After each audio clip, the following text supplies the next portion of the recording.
Have I mentioned this series uses a lot of stock music?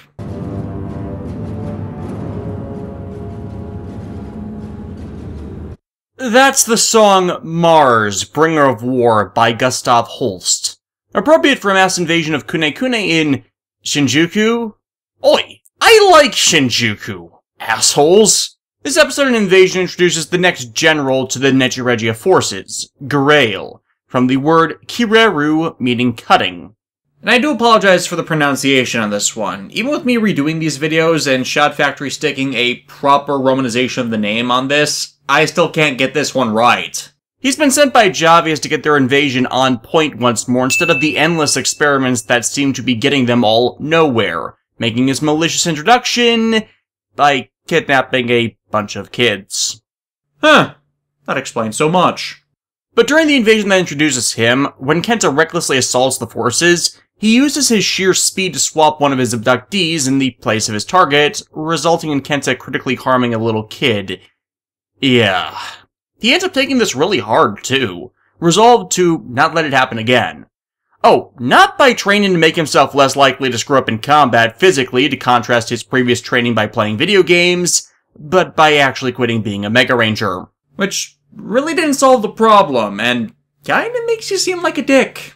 Granted, heavily injuring a bystander is a pretty decent reason to lose faith in yourself, as every time he screws up, it has resulted in someone else being harmed instead of him, and that does weigh on him instead of him being oblivious to it. But Kubota does his best to encourage him to not give up, revealing he was a boxer and trying to get Kenta to hone his skill, showcasing a few students at a gym that screwed up, but get back up and try again. Garail's big plan comes into play, his Scorpion Najire using the kids Garail kidnapped as living shields and brainwashed weapons on a siege of an INAT facility, the attack called in, and Kubota giving him a gift when Kenta agrees to continue fighting. Oh hell yeah! The team intervenes, but... well, you could, I don't know, jump over them? Kenta does so, but Garail easily breaks Kenta's morale again. However, a relayed message from the injured kid helps get him out of his ennui, as he doesn't blame him. And if I could have an aside for a moment, this ends up being a missed opportunity to play into the series' long game, as the incident doesn't appear to have any impact on the common people. We never see parents blaming the Megarangers for the injured or missing, which could have worked to pay off or inform later events, and add another level to why Kenta would consider calling it quits. But absolved of the guilt, Kenta gets back into the groove. Riser punch! And to think, all he needs is a riser kick and he can be Kamen Riser. I should note that the Battle Riser is not the only one of its make. Other members of the team end up getting them or using it over time. It's just he tends to use it the most, and for the rest of the season, Kenta is seen wearing it on his right arm when not transformed. Garail continues his abstract plans, breeding a mutation to a Crocodile Najire, as the team are shown a support unit under construction, the Delta Mega, which, if you've seen Power Rangers, is meant to be remote controlled by the Battle Riser.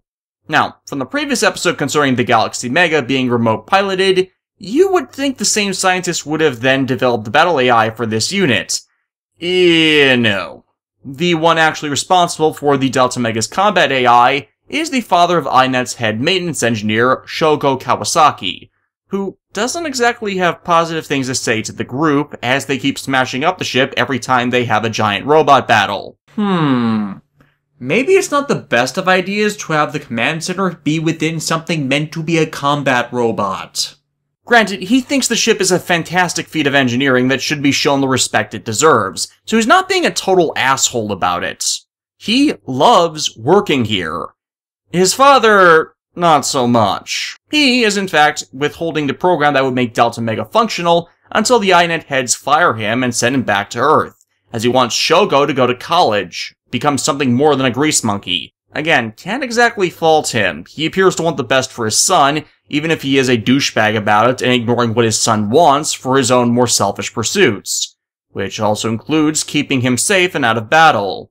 It's easy to both like and dislike the guy. And again, making your base at a location other than the combat robot would help fix that. Speaking of battle, Galaxy Mega is doing just plain horrible against the Crocodile Najire, as it creates an offspring, while Kenta is otherwise occupied trying to save the Kawasakis from Girail, who's become aware of the Delta Mega program. But by Kenta saving him, the professor hands over the disc they needed, no strings attached. Shogo leads Kenta to the Delta Mega's control room to install the program, though for some reason the program installer is right next to the self-destruct systems. Why the hell would you do that? I mean, it's a cliche that constructs like this would have some means of self-destruct and a really obvious and easy to accidentally trigger location, but I don't think putting it with the controls that activate your robot would be a good idea. And of course, the Delta Mega comes online and joins the fray, being another one of this series' excellently designed mecha with its simplistic but dynamic shaping and accents. Kawasaki backs down, and Shogo would stick around as a recurring cast member. Girail meets with his cohorts to discuss how to take control of the Delta Mega away from INET. As with it being commanded using remote frequencies, it should be easy enough to find a way to tap into and override them.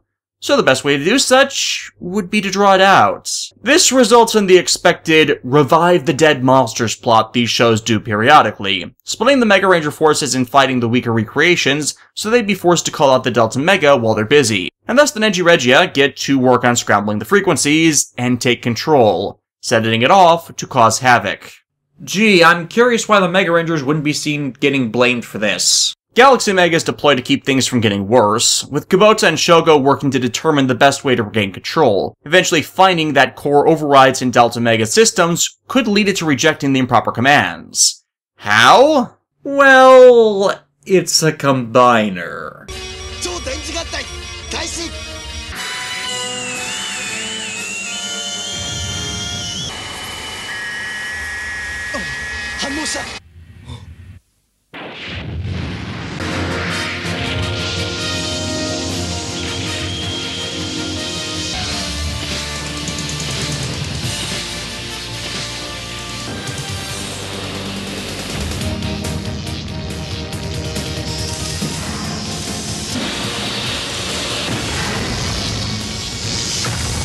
The plan works, and Super Galaxy Mega is born. Yet another great mech and awesome combination, which makes swift work of the revived monster army before dealing death to their reviver.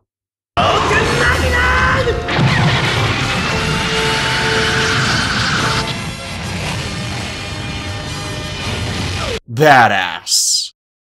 Naturally, after a trio of story-relevant episodes, it's back to filler. The Antlion Nijire sets up a transporter network utilizing pocket dimensions to sow chaos and anarchy, while they gather the power to open a massive gateway to Neji Regia. Because remember, the realm is named the same as the enemy faction. But that plan is thrown off by the Megaranger stealing the crystal that's storing and creating the new gates, Shinamiku getting away with it, but lost in the network of teleporter gates, and unfortunately lose the ability to transform, as the transmissions from wherever they're stored are not strong enough to make it through the interference. Gee, it's almost as if a relay network that would have increased the ability to penetrate such interference would have been a good thing to have.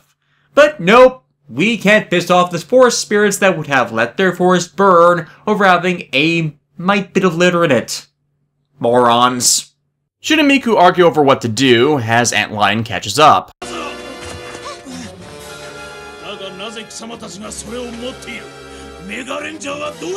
I critique that blatant blindness of the Neji Regia not figuring this out, but this is a monster that's not part of the upper echelons, so wouldn't have had the encounters to connect the dots. Plus, be honest, would you recruit high schoolers to be superheroes if you had a choice? The unlikeliness of such occurring in the real world actually helps sell that in some respects. Most of the episode, as a result, is a cat-and-mouse game, Shinamiku eventually splitting up when they manage to secure a conveniently similar crystal from one of the jumps, but it only ends up buying them time before they figure out the gate network, as Antlion gets the crystal back. But they still manage to destroy it. Episode 23 is certainly an odd one. Every now and then, Sentai tends to have a "this monster is not evil" standalone story. Japan had 3, and those were its best episodes. And this is another such plot, as while Kenta ends up coming across a giant egg while getting into work, he started part-timing at the Korean barbecue he frequents when Moriboshi went on summer break. After taking it home, he tries to find out what kind of creature it is, and as an aside, why the hell is everybody at the library Kenta goes to dressed like a freaking nerd? But upon it hatching, he sees it's a mutant anglerfish. It's beginning to look a lot like fishmen everywhere I go. Which he names Komutan, after Komtang, a type of soup served at Korean barbecues. Obviously, Komutan is a Nijire monster, but as Kenta doesn't know that, he decides to raise it himself. Morty Jr.! No! Also, this is why you should start saving for your children's college tuition long before they are even conceived. However, Komutan is not the only anglerfish Nijire. He has an older brother that bears the ability to turn things to stone, which can be enhanced by fusing with Komutan to be able to turn things to diamond. As you would expect from such plots, the bond established over a series of montages is enough to impart a level of camaraderie with the creature, which rebels from its older brother and ends up mortally wounded defending Kenta, in a scene that, in all honesty, is really well set up. Kenta mourns the passing of the creature, with Chisato giving him a doll recreation of it, so he'll always have something to memorialize him. As most of the active Neji Regia's plots are framed as experiments, one might wonder why, when one fails, do they not just try again with some differing variables to see if the result differs? Specifically, why they never attempted to create a monster with a similar damage immunity as Lobster Nijire. Well, this serves as an episode which pays that off. The Buffalo Nijire. Crap. As a Tokusatsu fan and reviewer, I am legally obligated to play the following clip. Anyways, Buffalo Nijire endures all of the varied attacks the Megaranger have acquired before falling, transmitting that data to Heinler for use in another monster of the same breed, which will thus be able to be rendered immune to all of those tactics, at least on the small scale. However, while this is being set up, the various Megaranger are stalked by a guy on a motorcycle that comes off as kind of a dick, intruding on their lives and possessing a lot of knowledge he should not possess about their secret lives. How? Oh, so he's Zelos from Slayers. That explains everything. No, actually, it's something a bit more advantageous.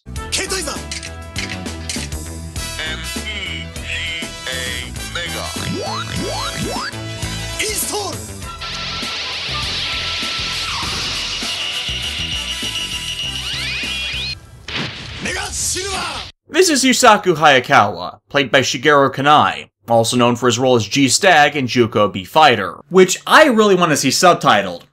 If only so I can discuss Beetleborgs. Gift from my roommates. Yusaku is the fourth Sixth Ranger in Sentai history, and the first Ranger to be silver in colorization. His gear is the prototype suit the other five's abilities are based on, and as such is more powerful, but has limitations the designers never got rid of, such as a time limit before the suit loses cohesion and he involuntarily powers down. But he does it with an undeniable style to him. He's formally introduced to the group, and is shown to have a blatant chip on his shoulder, and Kubota is not exactly happy with Yusaku's supposed goofing off, as the man is a blatant genius, in charge of the division responsible for producing most of the gear the others have been receiving to better thwart Neji Regia. On one hand, a spare ranger in the field that can be called in if things are going bad is a good idea. Even with the time limit, the extra force could easily turn the tide in a tough battle. On the other, if production of this new equipment is slowed, the team could fall behind in their capacity to thwart their enemies, requiring Yusaku even more, and increasing the danger and collateral damage as the delays and disadvantages continue to mount. It's understandable why Kubota would be pissed, and lock out the ability for Yusaku's K-Tizer to summon the suit, because he's more important doing his job right now than actively playing hero.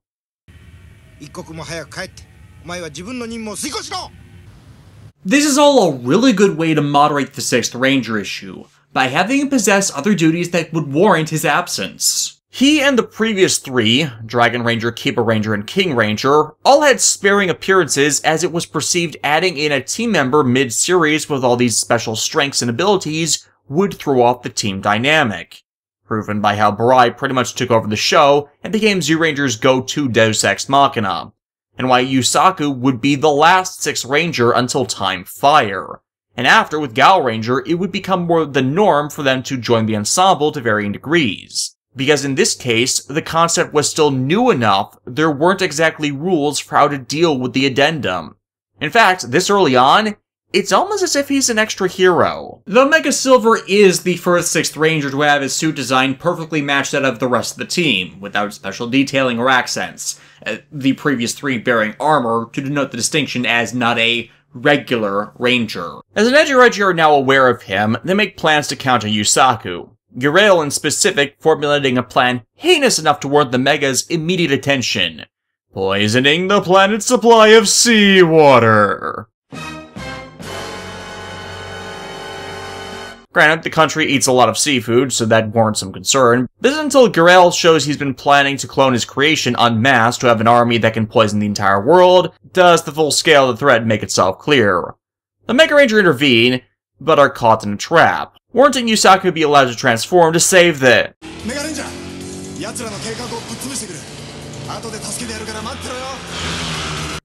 You are an asshole, Yusaku. That grandstanding will get you killed.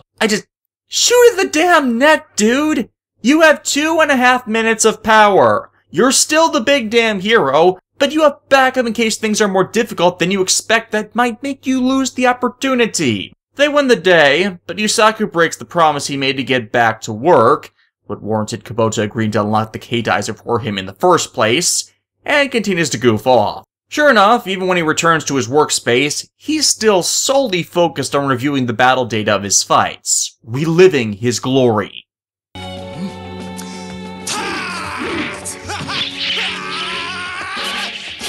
You know, dude, maybe you'd get a more regular chance at glory if you completed your project, or got the rest of your team to a sufficient point where your input was not needed. It really seems like they are lost without you. The main Megaranger, Bar Koichiro, think it might be a good idea to get some bonding time in with Yusaku, so they can understand him better to more effectively work with him, like they kind of sort of did with Kenta. Reason Koichiro's not too enthused over such being he's Mr. Responsible, and doesn't want to give Yusaku yet another reason to slack off. Gurail leads an attack, trying to capture a man named Nambu. No, not that Nambu. No, not that Nambu. Not that... Hello. Anyways, Nambu has a device that inflicts harm to the Neji, and thus why they are after him. And if they can build it on a larger scale, the world would permanently be protected from them.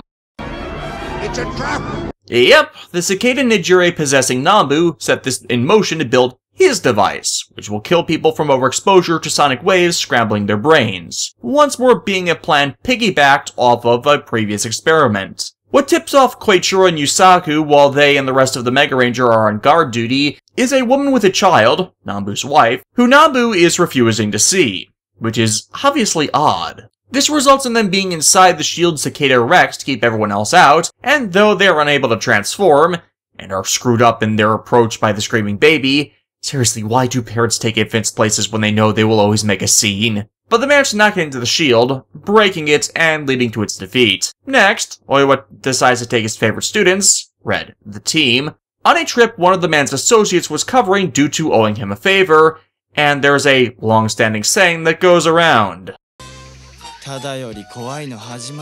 However, the populace of the island has been going missing, one of the few remaining being a young boy who can't swim. He can't swim, and yet lives on a small island. Something is wrong here. Specifically, the Coral Nejire has been using his mutagenic foam to turn people into more of itself. Diabolical. And a bit retro, all things considered, as this was a Showa-era plot. One by one, the group are foamed and dragged away to change into the structures, leaving Shun alone, who manages to rescue the others, and there's really not much else relevant, except for one thing. In one of the episode's struggles, Shun loses his digitizer, and ends up submerged in the surf. Now, electrics are known for not being water-friendly. In fact, it's a practice these days to keep a bag of rice around in the event your electronics are soaked so they can absorb all of the moisture out of the tech. But the digitizer seems to work fine. Odd. In episode 28, Chisato's grandmother comes to town to find her a husband. And this is a classic Sentai plot. I will say, it's treated far better than it was in Jetman, which was exasperating the entire story arc with doing such within its specific window. At least stuff concerning relationships and the potential of parents or guardians triggering arranged marriage in one's teenage years are a bit more realistic. because arranged marriages are still infrequently a thing in Japan.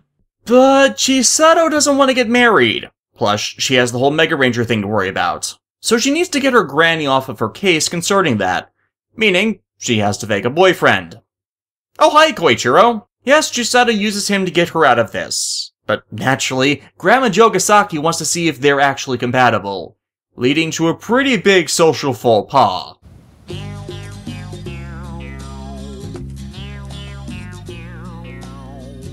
Well, one of you is going to need to change. And then she acts like a voyeur as she forces them on a date.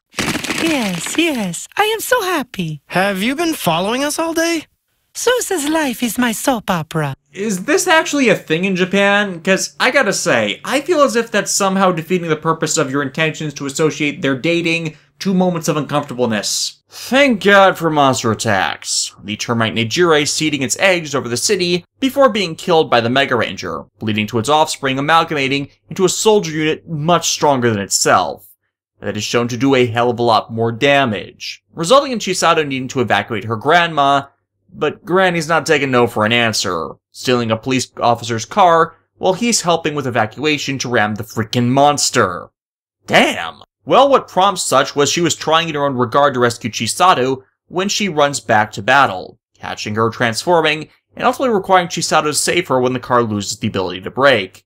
But this revelation makes Grandma Jogasaki back down, understanding the responsibility that's on her, and in fact the reason she came down to do this was her mom was in and of herself concerned over Chisato's recent flightiness, thinking a relationship could have been a grounding factor, but now she understands it was just the duty she's been endowed with. Chisato deals the fatal blow to the termites, they destroy its macro form, and Granny leaves on good terms. This pretty much ends the summer plots, the group returning to class, with Miku finding something new to concern herself over. Dude, no. Never say that. That's what I said! And sure enough, she has. But to be honest, with all of the activity and fighting she's been doing, a fair amount of that has to be muscle. And now this is an idiot plot. But regardless, Miku decides to lay off the sweets and get some more exercise. Oh wait, I forgot. That's the smart thing. Instead, she decides to crash diet, which, while can work, is less effective. Granted, you're pretty much fighting your own body's impulses the entire time you're doing it, but that leads to one of the more infamous scenes of this series. And it's so absurd that I can't. I can't even describe it. Just play the clip.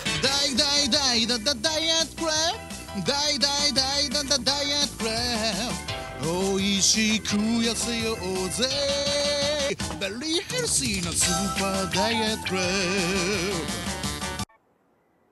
What the hell was that? You know, when I originally did the Megaranger reviews in 2015, I asked what the hell a crepe was, to the surprise and mass replies of my audience telling me what they were as I'd never encountered them. And now, in 2018, I can only say, well, ask, why? As you can probably guess, the chef is a monster based off of a pig, and those devouring its snacks lose their inhibitions towards eating, well, pretty much anything. Or in other words, it's a Rita's Pita plot. And I really, really hope we don't have a repeat of someone eating a living dog. And no, even years later, I have not let that go! Thankfully, we don't. The most extreme we see is Kenta's mother devouring her entire stock of items as she owns a fresh produce store.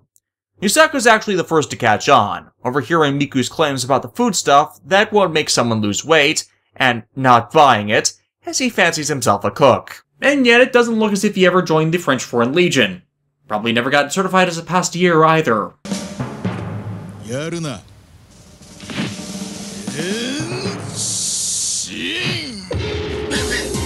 Oh, that is so not cool, dude! But of course, this ravenous hunger detracts from their ability to counter the pig, who's likewise appearing to go on feeding frenzies amongst his converts.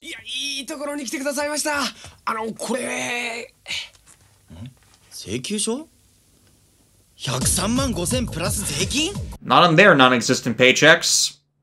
Seriously, I don't think INET is paying them for their time. Methinks they should still apply for child labor laws, guys. Miku is restrained long enough for the effects of the creeps to wear off, caused by the victims just not ingesting anything for 20 minutes. Like you do. Except the Kaijin's defeat comes about thanks to Yusaku, who uses his capabilities as a chef to lure the monster into a trap. And with the pig butchered, the remaining victims of the syndrome are cured. The five get back in the groove of all things school. Kenta and Shun surprisingly in sync when placed together during gym, despite their extreme differences. Though to contrast this, the team morale is far less high with Neji Regio, with Javius chewing on Heinler and company.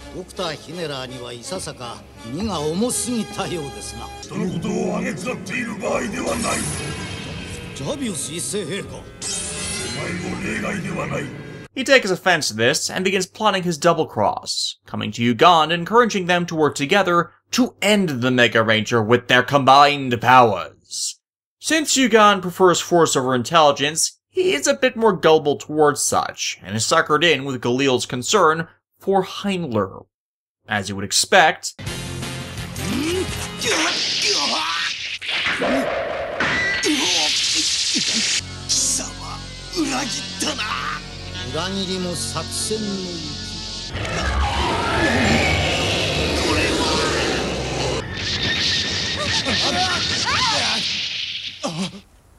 meet Giga Grail, who freezes the girl solid. Shun immediately calls for retreat, while Kenta impulsively charges in anger, Shun taking a blow meant for him and hitting his head. Crap, his helmet's cracked! That means it's serious! Unless it's Go Busters! Koichiro holds Giga Grail off as Kenta gets him out, before being captured as well. So once more, Kenta's impulsiveness leads to bad things, but at least he recognizes and acknowledges his screw-up in the heat of the moment, even if it was in a different manner, and once more strives to better and make up for it, unlike, again, the unforgivably awful Sentai Reds, who remain oblivious to their many sins, and their show refuses to call them out on them. Worse, as Shun recovers, it's revealed the blow gave him amnesia. Like you do. While he's more meek and fearful, the kind of standoffish person Shun is still shines through quite blatantly as characterization, kind of beating the whole lost his memory thing and breaking up such suspension of disbelief. Though the flashes of memory more directly showcase the disconnection between one and the other, as Kenta does his best to rouse his memories, encouraging Shun to help him get their friends back. The friends he doesn't remember. Eventually, he just transforms and heads off himself, as Shun comes across the basketball from the earlier game, and as that was part of his short-term memory, it's more easily recalled, leading to greater surges that, as he enters battle to back up Kenta and is similarly hit with another blow to the noggin, returns him to full, ending with the two pulling off a successful double-team attack on the fused entity, splitting them up and freeing the rest. Grail tries to get the band back together for a grand-scale brawl, but Super Galaxy Mega is still a superior weapon. Still, this was not the brawl that would make for a good mid-season cliffhanger. Yugan taking the damage meant for Grail as he fusions out, the machine suffering severe damage, which Heinler is not happy about. At all. Shiba Rena almost assaults Grail for the actions he's committed, only for Heinler to hold her back, thanking Grail for showing how limited Ugand is. Why do I not think that's a good thing?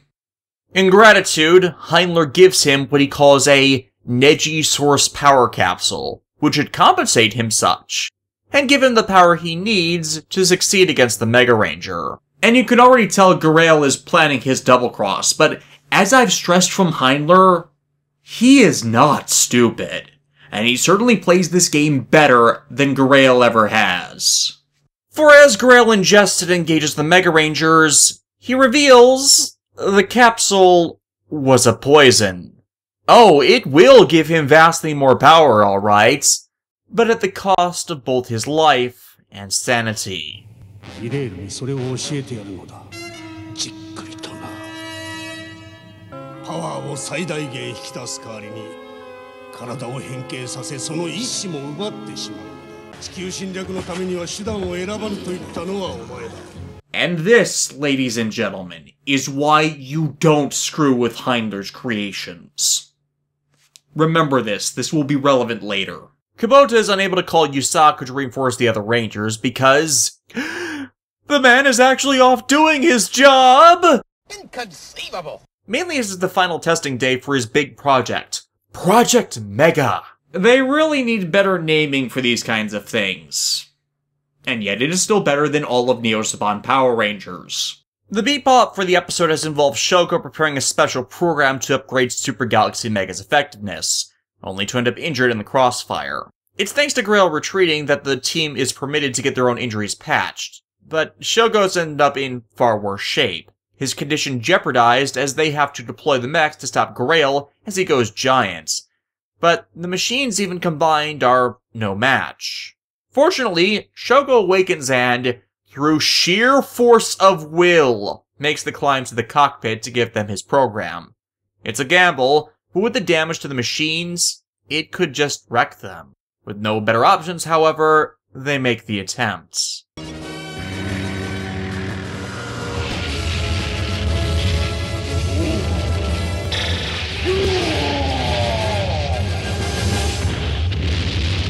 And it doesn't work. In fact, it's made things worse. Grail using the energy to spawn an offspring with just as great a power. They have failed. Wow, this battle would make for a really good mid-season cliffhanger, and an even better place to cut a video for time. But, like someone would be callous enough to do that.